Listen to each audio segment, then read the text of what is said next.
Welcome to the Raven O Show. I'm your host, Raven C. Knoll, known as the Soul Physician. I'm a wife, mother, counselor, mindset plus life coach, and speaker, and this is episode number 23. Oh my gosh. We are just 2 episodes away from the end of the season. It's just been so fun rocking with you all over this summer series.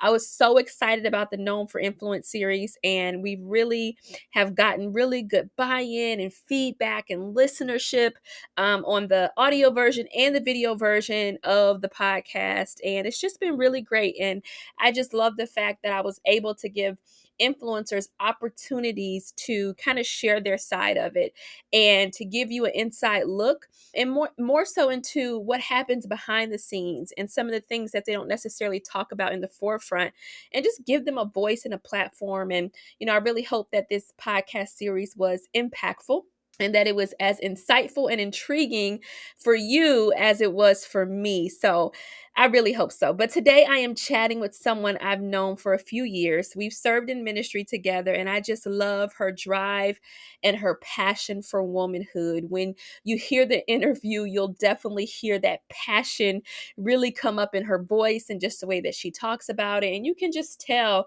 that she lives and breathes what she talks about and what she speaks about. And she really is who she says that she is. And I love that about her. And so on today's episode, I'm sitting down with D Wilford. D Wilford is a take charge influencer, culturist, pastor, community builder, womanhood mentor, and women's ministry leader who has found her sweet spot in balancing her own womanhood, career, ministry, women's community, and family. D is known for redefining what it means to be a healthy, feminine, and modern day godly woman. She is the founder of ElevatedU Mentorship Program and Godly Women University. And she is a multifaceted spokeswoman known for a prophetic edge, revelatory message, and the ability to ignite hope and faith, and also her practical yet bold delivery. She is the proud mother of Eric I.J. Wilford and the wife of David E. Wilford. You're going to love this conversation with D. Trust me. Let's dive in. Hey, D, how are you? So wonderful. So great to see you. How are you? So good to see you as well. You look bright and beautiful as ever. Thank you. So thank you, as always. Thank you.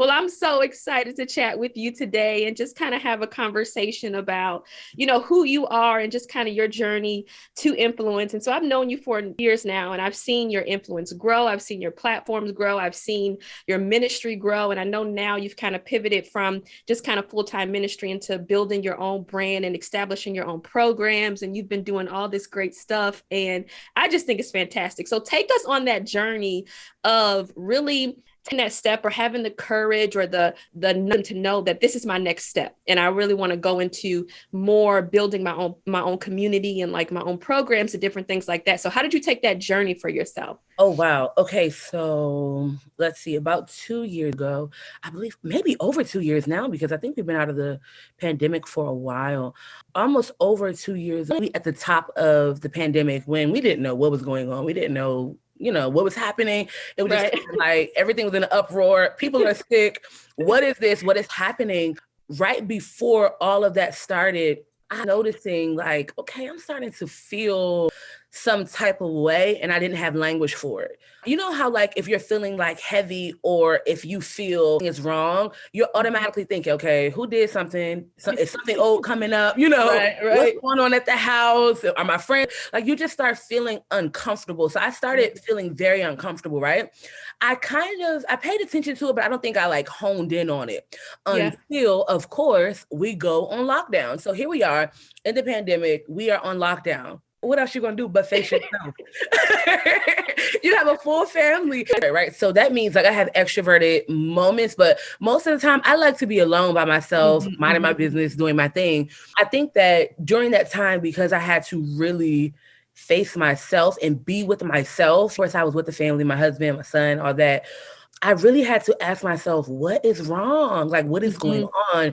Yeah. And then I realized, like, oh, wow, and maybe I feel heavy. Maybe because it felt like I was full. You ever felt full? It's not, it's like, it's not a bad thing, but it's like, it's not comfortable. So I was Yeah. not comfortable at all.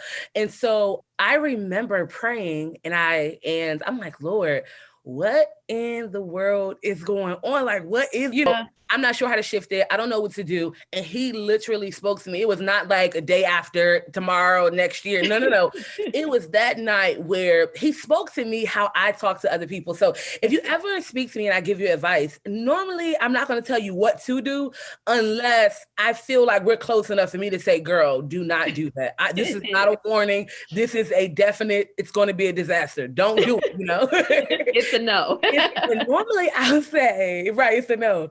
Normally I'll say, have you considered this? Or have you considered looking at it this way or that way? That's how he spoke to me. He said, have you considered that you have been carrying what I've called you to release? That you're suppressing it, that you've been keeping it inwardly and or just pouring in private spaces, because that's like that was my thing.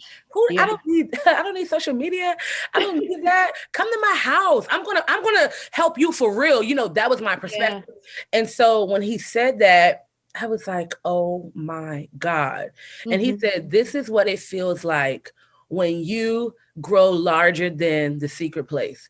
This is what it feels like when that secret, like that secret sauce, how we have it on the back end, or we're like God's best kept secret on the back end. He's like, this is what happens when you outgrow that space, but you refuse to leave this space. Once that happened, mind you, okay, so here we are. Low key, I've always been into like marketing, branding, and those things. Never was into it just because I thought I was going to do something. My niece had a store at the time. She had a boutique. She's a teenager. I'm like, let me help you. Let's get this brand together. Let's connect to the right people. So I was doing my research. But when he said that, how in the world am I going to do it? What am I going to do? Okay, I hear what you're saying. And I hear that you're saying that there are obviously women out here, which at the time I had some influence, but I don't think it was intentional. So you're posting here, you're posting there, people, they're inspired, they love you. And it's like, okay, cool. You don't really see it as anything other than they respect me. I'm a leader. I'm a faith leader and they respect me, right? So anyway, the first thing that I started thinking about, I got up, let me be clear. I got up out of the bed. It has to be like 1:00 in the morning and I tend to be a night owl. So that's not foreign. So I get up out of the bed and I'm like, so what is it? After I got up out of the bed, I'm like, what am I supposed to do? Yeah. So little words start coming to me like sisterhood, women's mentorship, womanhood, stuff like that started coming to me. And I'm like, okay, the stuff that I do in real life, basically. Okay. So I start writing different things down. And then I realized like, okay, I need to do some type of training, some type of class or something to kind of help me launch this, all that good stuff. Well, what I did know was the algorithm on social media is a mess. Okay. So because I did not post often, I'm like, I got to start posting so that when I'm ready to launch, because let's be real, when I'm ready to launch, I need more than 3 people to see my stuff. Okay. Yeah. And then 2, you can run ads, all that good stuff. Okay, I knew about all that. So what I did was I started, mind you, I don't have a plan. I don't know what I'm going to do. I don't know where I'm going. I don't know what this is going to look like. I don't know any of that. All I know is that just get in the algorithm, honey. So whatever you're inspired to say, I don't care if you want to say you like coffee or tea, you like chocolate or caramel, like whatever.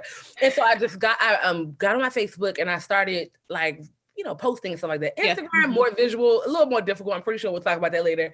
I started posting stuff and I started posting whatever my thought was that day and or what I talked to a mentee about. So I used like my private, the secret place. And I basically began using that as content on Facebook. Well, Raven, people started reaching out to me, right? Yeah. And do you have a women's group? And I'm thinking to myself, no, what would that even look like? What is a women's group? Cool. Still posting.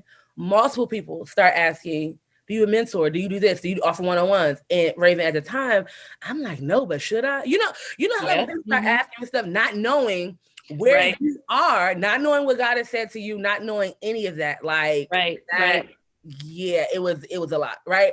So I'm like, okay, you have all these women that are coming, and I'm like talking to people around me, like my best friend, Amber. I'm like, look, I think that I'm about to do something. I just don't know what it is yet. Cool. So I'm still in the algorithm. Then one of my favorite beauty influencers, she put out something like she was having like a masterclass boot camp. Okay, her name is Carla Toby. And Carla, she had been very involved even with my niece's boutique. Like she's one of the people that really believed in her online, that was just very supportive. And so I was like, let me go to this boot camp because it was for influencers. So I'm like, okay, I know I'm going to move out in that. So I went to this like boot camp type of thing. I think it was like 30 days. And I think that that's what really like awakened me. Mind you, I still have no clue what I'm going to do. I still have no clue that whether it's going to be a women's group, a women's community, whether it's going to be a mentorship program, a coaching program. I have no clue what this is going to be. I just don't know. So while I'm in this space, it's like I'm learning about being an influencer, learning about, you know, the pros, the cons, all that good stuff. I'm like, okay, I like this. Cool. And at the time, you know, I was still doing hair and makeup. And so what happened was, this is what really did it. After I finished that program, it really put like fire behind me, not necessarily because I was supposed to do what she was doing, but because it now made sense to me. I'm a person where I can do it if it makes sense. Even if I can see the outcome, it's a faith walk, cool. I still need some practical tools. I need tools to start, you know? I didn't want to just be out there just doing anything. You know what I'm saying? And so, all right. So here I am. After that, I'm ready. I'm like, okay, I don't know what this is. You know what? I think I'm going to build like a sisterhood community. This is what I'm thinking. Like, yeah, I could be big sis, all that. Just trying to figure it out, Meanwhile, I'm still posting on Facebook. Meanwhile, women are still reaching out to me. And I started counting. I went all the way back to the first woman that did it. By the time I got to 80, I said, this don't seem like I need to launch. This seems like people are pulling me out. And so I said, Lord, what in the world does this mean? Like, what does it mean? And at the time, Raven, I was posting on Facebook. And at the end, I would say, this is a soul investment, because that's something that I've coined a long time ago. Like soul investments, it's really important. People don't know that. People do not realize that we are not one-dimensional beings. We are multi-dimensional beings. We are triune beings. There are three parts to us. And so if we're only tending to certain parts and there's another part of us that's not okay, you know, so I'm like, okay. So anyway, I said, you know what? I'm not going to launch right away. I am going to have one of my mentees get these emails from these women. We're going to email them, and I'm going to bring them into a private space, and I'm going to meet with them once a week, and I'm going to call it Soul Investments. So I was like, David, I was telling my husband, I was like, what you think about this? He said, duh, like the people been waiting, you know. I'm like, yes, okay, cool. And so I'm like, I have these tools, like as far as like influencing and things like that. I didn't realize that over the years, God was teaching me how to build family and community. Before we came to Chicago, we had a church on the East Coast. And one thing that was very key to me was making sure that we had a family-oriented culture, and that we had a culture of honor for real, not just you know, we wanted peer honor. We wanted honor on a peer level too. So it's like, hey, don't just honor me, honor your brother and sister in Christ, you know. Right. Creating that type of environment and not realizing that strategy was already there. I didn't even realize it. And so what I would say is, just to give a real quick nugget, if you're building a community of any sort, I feel like you should gather the people that are already around you. One reason why I say that is because these people, they become your fruit. They become this is real. They become the reviews. They become the testimonials. They become the, oh no, don't play. If she's calling you in, let's do it. And so not realizing, here I am gathering 80 women that ended up turning into 100 women that called me out. I didn't call them. I didn't even put nothing out. They called me out. Here I am gathering them, but I already have a host of spiritual daughters. I already have a host of women that I've discipled that are like, what you mean? What you doing? I need to be in there. And then once they got in there and I started talking, you have these people who have known me over years, like, y'all, I'm telling you right now, you might want to listen. I am where I am today. So then it was almost like not consciously, but what happened was those authentic relationships became the proof that other women needed to take a risk with me. Women who did not know me, women who did not, I mean, they knew that I was, a pastor and stuff like that, or a pastor's wife, but they didn't know that I actually did this in real life. I'm inspired by her posts. Her posts speak to me, and so they were really excited about that, but they had no clue, like, oh, she got fruit. She has people who can testify to, that her character is great. You have people that can say she has integrity, which is very important. And then I brought people in who knew me before I became the person that I am, who watched me evolve. So I had people who knew me when I was high-headed, when I had a bad temper, when I was not the 1, 2, 3, 4, 5, 6, 7. People who knew me, who were like, and my family, my sisters, my blood sisters ended up coming alongside me. And they're like, yo, let me tell you right now, listen to this girl, because we know her, huh? Yeah. She's not teaching you anything that she didn't know. And so in this private space, nobody knew what was going on. Before I ever launched, in this private space, I'm pouring into these women, and I did it for 100 days. I literally interacted with these women in some way, shape, or form for 100 days. I only set out to give them 7 sessions, 30-minute sessions. But every time I said we're going to leave, they're like, please don't leave, please don't leave, please don't leave. And I'm like, okay. Here's another business strategy I didn't realize. First of all, here I am working on the back end, right? So I didn't call Amber. I didn't call 2 of my mentees in to say, hey, I want y'all to help me do whatever I'm about to do. I don't know what it is. I know it's some good. At the time, I didn't know it was going to be like women's mentorship at the time.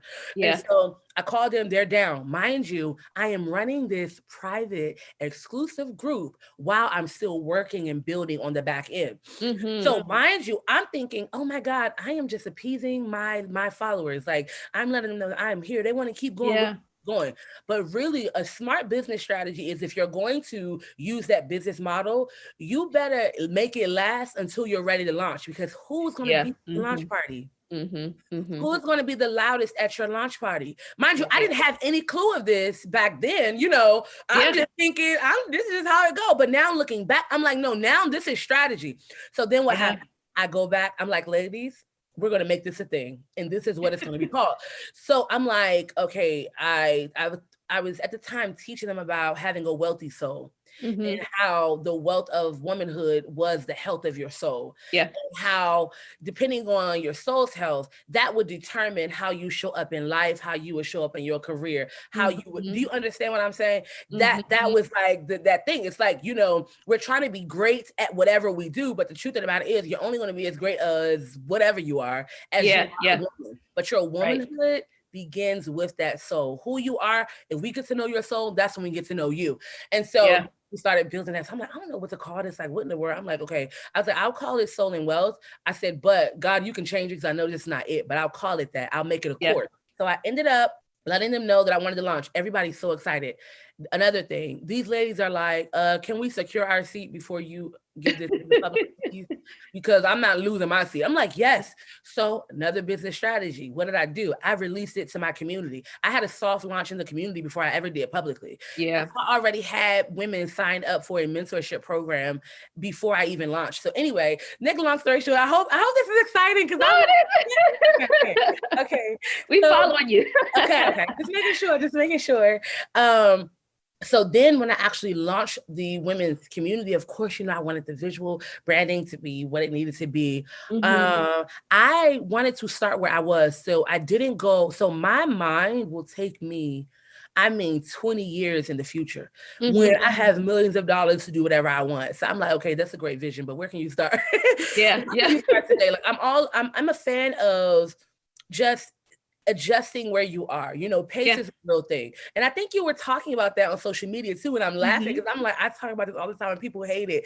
When I tell you people hate it, they do not like it. They don't like it. And so here I am, Raven. I'm like, I'm in chapter 1. Why would I put pressure on myself to act like I'm in chapter 10? Why would I get out here and, hire videographers and all this stuff when I barely even know what I'm doing? Like, I'm not doing that. Let me find me a motion graphic designer, because that's another thing. So before it became popular to do motion graphics, Carla was doing it. And I was like, okay. I'm about to start doing that. So it was like a secular thing before it even came over into our industry. So she was the first person I ever seen do it. And in her community, and her and I, we have a really good relationship to this day. Like, we're cool. Like, we're really cool. She was like, I was like, oh, I want an motion graphic. She was like, here, I'm gonna slide you this person's name. This is who I use. Go ahead. So I'm like, cool. So I have a little motion graphic done and we launched it. And of course, it was by far, it exceeded anything that I could ever imagine. By the time we closed it, we had 300 women signed up. And That's Raven, awesome. I was in shock. I was like, wait a minute, like this is real. And then I had to like remind myself, like, okay, you out here, figure it out, do what you need to do. And to me, when I say do what you need to do, that means make sure that you are prepared on the back end to pour on the front end. And so I, of course, registration is out here. We're not going to start right away. I had at least like 3 weeks to make sure that I was ready. Because it was like I want to say 8 week. I can't fully remember. I think it was like an 8-week course type of thing. And so I don't believe in making people pay for community. I'm not against it. I just don't, right? So what I did was, you have mentorship programs where it's just mentorship. It's kind of like they say it's a community, but they don't really facilitate community. And so what happened was I said, okay, what your investment is the mentorship. Okay. So there were 2 different spaces. There was a space where they learned that's not on Facebook. And then there was neither one of these spaces were on Facebook. And then there was a space where they can communicate and become sisters and all that kind of stuff. But I didn't just expect them to become sisterhood. I taught it. But not only did I teach it, I had a team called the Soul Sister Culture. Oh, I love that. For weeks. I trained them for weeks to teach them how to create an environment where people who were not comfortable with community could be comfortable. People who were ready for it could come into it. And basically they became the influencers in the community outside of myself. And so what I did was I said, hey, you're going to invest in mentorship. And as your mentor, I'm going to gift you sisterhood and community in this space. And I'm going to be here to help facilitate it so that you'll know what it looks like. And so here I am on the back end coaching my team. Ladies, are they okay? If you don't know, go find out. Let's go. And I began to teach them, even the other ladies, how community is not about just what you're going to take. It's also about your contribution. So if you come in just trying to figure out what you're going to take, 9 times out of 10, you're not going to stay. Right. And because here I'm in a community with women, nobody knows how to do it. So if I'm expecting something and nobody gives me anything, I'm going to count it out and say it's not what it is. When the truth of the matter is, your high is a contribution. Your updating is a contribution. You posting in our platform is a contribution. And so the ladies start catching on, and it just kind of took off behind the scenes. And I created it in such a way that even when you were done with mentorship with me, if you wanted to be done, because I only did I did 2 cohorts, but they had like 2 different course modules. But after you're done with me, if you want to stay in the community, you can stay in the community. And this is basically where it all started. And as of late, I shifted the cohort model into a membership model. And I've literally seen hundreds of women between that Facebook and between our private platform with the Soul and Wealth thing. I have seen hundreds of women I didn't even know. It took my admin to say, do you not know that we've literally helped over 600 women? I'm like, really? Over the course of 2 years. So you have these cohorts and you have this community and you have all these things. And I'm like, that is crazy. Mind you, I never thought that I would be doing anything like this. I knew that I was influential, but I thought that it would come through ministry. I didn't think that I would do my own thing, my own brand. And so we ended up changing it into a membership model, and then God gave me the name. It's called ElevatedU, Home of Elevated Women. And that is like the thing. Now I'm working on some other stuff that we'll talk about another time. But so right now I have ElevatedU. It's a community, amazing women. Our main focus is the evolution, emergence, and the elevation of women. Love that. I teach single women. We have a wives group, and then we have womanhood stuff. So it's like you can do womanhood and wife, womanhood and single, or you like, baby, I don't need the other stuff. I'm just here as a woman. Just give me what I need as a woman. So we do have 3 different models, and it's fun. And so it gives an element of community for wives. I love even the singles. It's odd because the singles are so fun. But what I also do for the singles and will do in the future is I I'm inspired by people who are singles. Like you have people that that's their thing. Like I'm a singles coach. Cool. Yeah. Come on over. Hello. We Yeah. need you. Hello, hello, hello. So I have these different groups because the women, when they were in the womanhood stuff, they're asking me wife questions. They're asking me, Yeah. but the wives, of course, don't want to ask these questions in front of people who aren't married. Now, Right. single women, they're pretty flexible, but it was the wives, and I got it. If I want to ask a question about my sex life, I need to be able to do it in a confidential space where other people are not looking at my husband like, let me What's try. going on there, right? You know? And so, so that's where I am now. I hope that answered your question, but that's because that was the journey. And oh my God, like I have such a love for community. I have such a love for village. I have such a love for bringing women together and creating culture. And I think that it's been through this journey that I'm like, I'm a whole culturalist for real.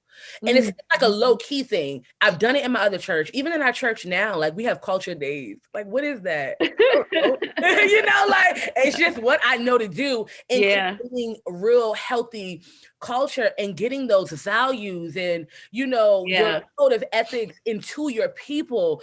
And then also teaching them their value, because that's like one of the main things in community. If I don't understand my value here, I am not going to contribute. I'm not going to understand how I need to show up and how that affects community and or not, you know? And so I know we could talk for days, but anyway, I hope I answered your question. I'm giving it back to you now.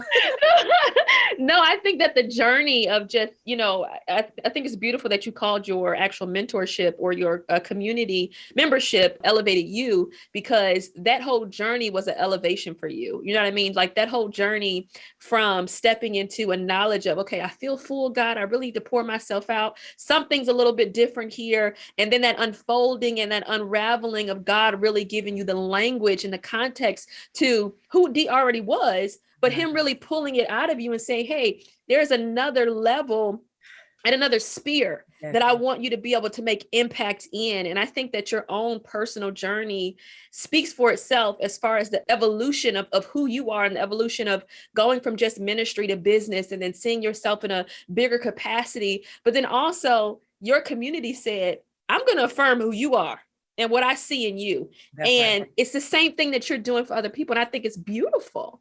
That part. Thank you. Yeah, it's a beautiful unfolding. Thank you. I enjoy it. I love it. I live for it. It's like therapy. Yeah.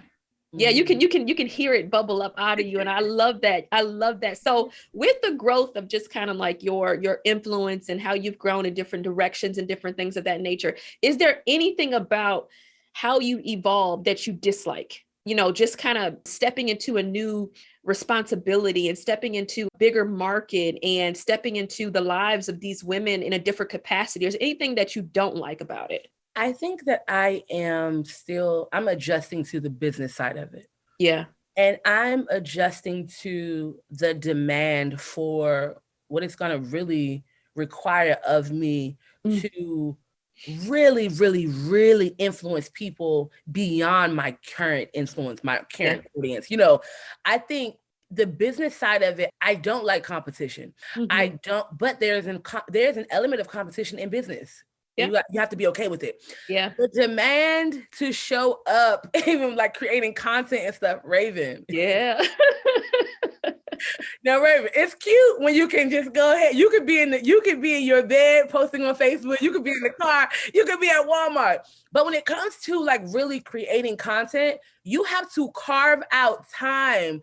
Yeah. You have to pull on God's creative genius, your genius, all of the above to create content so that not only so that you remain relevant, but so that you're actually connecting and you're sharing, you're pouring into your audience. I don't like that part. Yeah. And I feel like the more you grow, the more you evolve, the more there is a demand for that. Yeah. And two, the more there is a demand for you to not ignore or neglect your value in it. So you give, but it's like you are still worth being invested into. And so like switching over into like business. Yeah. It is uncomfortable for me. I do not like it, but I'm doing it anyway. At least that's the transparent, you know what I mean, like answer. Like I Yeah. think that sometimes we, we see a lot of online businesses right now. We see a lot of online influence, and you automatically assume that people just love just doing all this all day in, day out, like being on Yeah. camera, creating content. You assume that people just love every aspect of it. But I love that you're saying, hey, you know what? I do love some parts of it, but I don't necessarily love every part of it. But I'm learning to be able to adapt and to adjust. Yeah. Yeah. I'm definitely learning. And I feel like it's going to be a thing. I think that I'm going to always feel like, but do it. Yeah. It's just one of those things. We make it look easier though. I think that once we do it, you sure Mm-hmm. do. I said, come on, content. But I know Girl. it's not that easy. That's the only part. Excuse me. And then too, I think another thing for me is I like to compartmentalize things. So like helping people understand that this is not my church. Like this is not my ministry. Right. If you come to my church because you met me in this way, that was not my goal. So if you do, please don't expect to get who you get over here Right. because that's not, it's not the same. And so just compartmentalizing and, basically teaching people how to honor different parts of you, even as you evolve too. I would say that that's a journey. Yeah. It's a journey. For sure. I think something that you said, which is really important to note too, is that sometimes when people see you in different facets, they almost expect something particular from you in every facet. You know what I mean? Like they expect you to always, if they come see you in a ministry context, oh, then you're going to be that mentor that I'm in my community and I can ask these questions right now, but you don't realize the responsibility that I have on Sunday mornings or something of that nature. Yes. Yeah. So I think that's important. So why do you think people in general, kind of moving into the viewpoint or perspective of those that see influencers or those that kind of are on the outside looking in, why do you think there's this huge idolization of people that are in influential roles or just influence in general? We live in a culture right now that influencers are a really big thing. Why do people idolize that? Why do you feel people idolize that? So let me make sure I'm hearing properly. Why do they idolize the influencer, or why do they idolize the idea of one and want to be one? Because I feel like both those perspectives. Yeah, both, okay. I really, to be honest, I think that when you don't know who you are and you have like low self-worth and things of that nature, you tend to reach for external affirmation or external strength, or you pull on external things to kind of fortify you. I think that there is something about being connected to people of prominence and people that are successful and people that feel or seem powerful that makes other people feel relevant because they notice me. So it's like if you put me in a room by myself, I don't really think much of myself, and or my self-worth and my self-esteem may not be where it's supposed to be. But it's almost like if you know who you are and you notice me, then it almost makes me feel like, oh, I must be somebody. Oh, I am important. Yeah. And I often talk about this. I always tell people like, hey, who you are internally is really going to determine who you are no matter what, because it's tested when you don't get the attention that you want from the influencer. Right. It's tested when you feel like, oh, they didn't, they won't let me in. They won't take me out to lunch. They won't call me, they're not as down to earth. And then you start feeling some type of way again inside because you're looking for external sources to validate you. And I really think that it's a lack of real validation. It's a lack of confidence. It's a lack of believing in yourself. Where it's like, I need somebody else to make me feel good about myself in order to be okay. And I mean, we could talk about it all the way back down to parenting. I'm serious. Like, it sounds crazy, but I feel like when that mother and father role and that space in your life has been, on the rocks, I think that you'll look for people to fulfill that, even if you don't know it subconsciously. And so you're reaching for mother through these people. You're reaching for father through these people. You're reaching for some form of direction and meaning through these people. And so I think it's easy because it's like, well, they have it all together. I want to be like them. Yeah. They have it all together. I want to look like that. They Yeah. have it all together. So then I become obsessed with the presentation of an influencer, and I don't Right. really know the process behind that presentation. So Right. I'm obsessed with everything that you're doing on the front end because it looks so much better than my reality. And I think that that's like one of the biggest things, and even something that I've been working with people through, like, hey, you can admire somebody and not be obsessed and Yeah. or Yeah. not move into flattery. I can compliment you and not, and not have another agenda.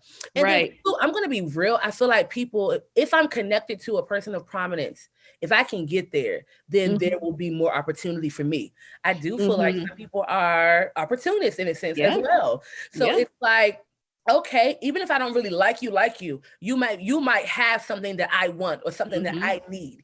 And Yep. so I'm following you because there's something that I feel is going to push me to my next level, and or I might even want your secret sauce. I might follow you for that. I might Yep. even try to get close enough to go ahead and snatch your ideas. And there are so many, and people posture themselves differently.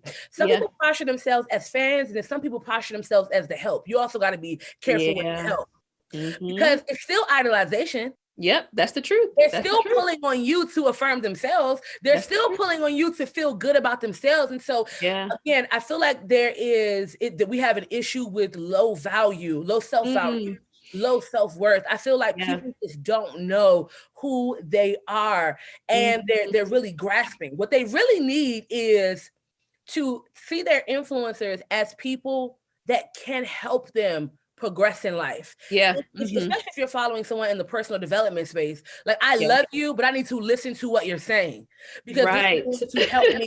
It's going to help develop me. It's going to help my Yeah. character. And then it's going to really then influence how I behave and how I show up.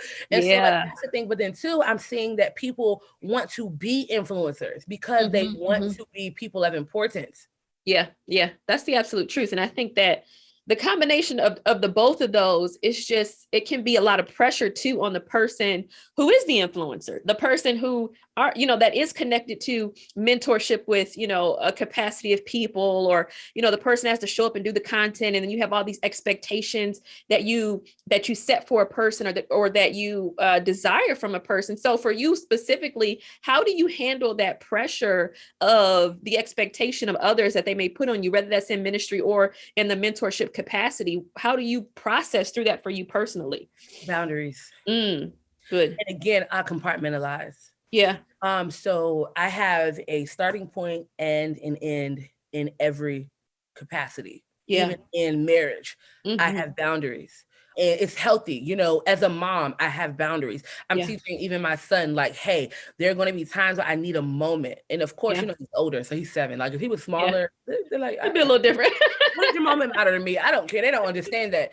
But just teaching people that not only am I human, that I am more than just this. Yeah, that's good. And I need time to be more than just this. And so I'm not going to be accessible to you every moment and every minute of the day. Something that I even do, like, if you're in my mentorship community, do not write me on Facebook about it. You can email us, or how to contact us within our space. Right. Don't do that. I would literally say, hey, I really like, because on social media, I like to just be D. Like, I don't want to be talking about that. I don't want all that, right? If you want a one-on-one, then sign up for that. Like, but if you signed up, or you are investing in a group situation, then that's what you signed up for. You see what I'm saying? So just making sure that I keep those boundaries in place, and that I am honoring my own capacity. I'm paying attention to myself. What can I do? I'm working within these boundaries here, and this is all I got for this. This is all I got over here. This is all I got. Because I personally, I do feel like, what I'm doing is my primary purpose. Like, you have that thing where it's like, okay, God, I'm doing this for your house, but then this is the reason why I was born, Right. So the reason why you were born is going to kind of consume you, because it's like, this is why I was born. And God is like, yep. And this is what I'm also going to use to bless your life as well. Yeah. And so just honestly having boundaries, and I'm still learning boundaries as far as like workflow and things like that. So I have it with people, but now I'm learning boundaries when to stop. When do you stop working? When do you stop? And just trying to figure that out. I'm always learning, Yeah. even with that, like, okay, enough, go to sleep, I'm ever learning. I feel like the best teachers and the best mentors are the greatest students and people Yeah. that understand how important it is for them to be poured into. I'm always investing in myself. I'm always trying to do something. Like now, I'm like, ooh, out of the pandemic, I need to find me some conferences to attend, not church conferences, I want to go into the personal development space because as much as people don't agree with it or like it, we need it. So true. We need personal development. And it's nothing for us, it's really soul development. Let's be clear. Yeah. They're calling it personal development, but it's actually soul development, right? Yeah. And so like that's the thing, but boundaries. I love that. Capacity. Yep. Yeah. The combination of just placing boundaries, but then also honoring yourself is so important. And that connection between the two, I'm telling you, it'll save your life. It'll save your life. I mean, will spare you of stress too. Listen. So this brings me to my last question, which I ask all my guests on this series. So from your perspective, what you've gone through in life, how you show up online, business, ministry, for you, what do you feel like is the cost of relevancy and influence? Ooh, what is the cost? I think it depends on how you look at it and who you're doing it for. And who sent you or told you to do it, like what your inspiration is. Yeah. I think that, and this may sound deep, I'm not trying to be deep. That's okay, be you. Okay. But I really feel like what I'm doing is God ordained. And I think to some degree, to a large degree, I would say that it costs you comfortability. Yeah. It costs you yourself to some degree. Yeah. I feel like, especially if you feel like God told you to do this, it's almost like you just become a vessel for him to then shape people even through your intellect. Through, you know what I'm saying? Through your revelation, the revelation that he gives you, he essentially begins to shape people. He begins to teach people through you and give you what people need. And so I think that in and of itself, on that end, has a cost, and it requires a level of submission to him that does not allow you to be status quo or like the average person. So what I mean by comfortability, you don't get away with the things that other people get away with. Even how you get what you pour, you don't get it the way other people get it. You understand what I'm saying? Yep. So it's almost as if it's like, I don't think that I'm ever going to be comfortable ever again, which I prefer to be comfortable. Yeah, most people do. I prefer to be comfortable. But I'm going to tell you, every time I go back to that place, here we grow again, here we evolve again, here we elevate again, and I say that it's costing me. And when I say that, I don't mean me in its entirety, in my fullness. I mean like that version of me. Yeah. That has to evolve or that have to grow, that if in and of myself, I probably would be like, I'm okay. Give me the knowledge. I'm okay being right here. But it puts pressure on you to see yourself outside of where you are and to become. To become. And so now I can't procrastinate anymore. I can't play with this or treat this haphazardly. I can't diminish or shrink. It costs you that part, that part of you that you give yourself a little bit. I need a plan B, C, run. It's like it costs me my plans. So I think that's the main thing for me. It costs me comfortability. It's not that I want to be in the comfort zone. I just do like to be comfortable. But every time I get to a point where I'm like, whoo, let's breathe. It's like, no, let's not. It's like, let's breathe and let's go. And so I would say that's what it cost me. I love that. It costs you your right to be comfortable. You lose it. I love that, D. Thank you so much for joining me today. Thank you. This episode of The Raven Knowles Show is sponsored by the Mindset to Momentum Mastermind, which is now open for enrollment. The Mindset to Momentum Mastermind is an easier, holistic way to execute your goals while better managing your mindset and retraining your brain to help you work healthily toward your next level of success. It is the only mastermind program with a hybrid coaching model involving group and in-person training that combine the power of mindset work and mental and emotional health strategies to help you keep the momentum going in your life and business. Learn to maximize the momentum you need to successfully boss your brand and business without caving under the demands and pressures of all your responsibilities. Check out the link in the show notes to learn more.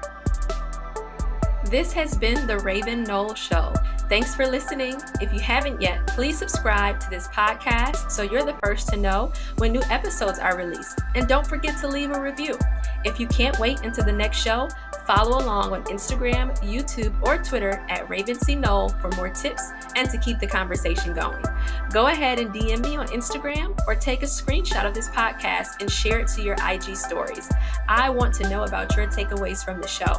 Don't forget to tag me and use the hashtag RCNPodSquad. Lastly, visit my website at ravencknoll.com and join my email list to get exclusive bonuses only for my email subscribers. Thanks again for rocking and rolling with me. I'll talk to you soon.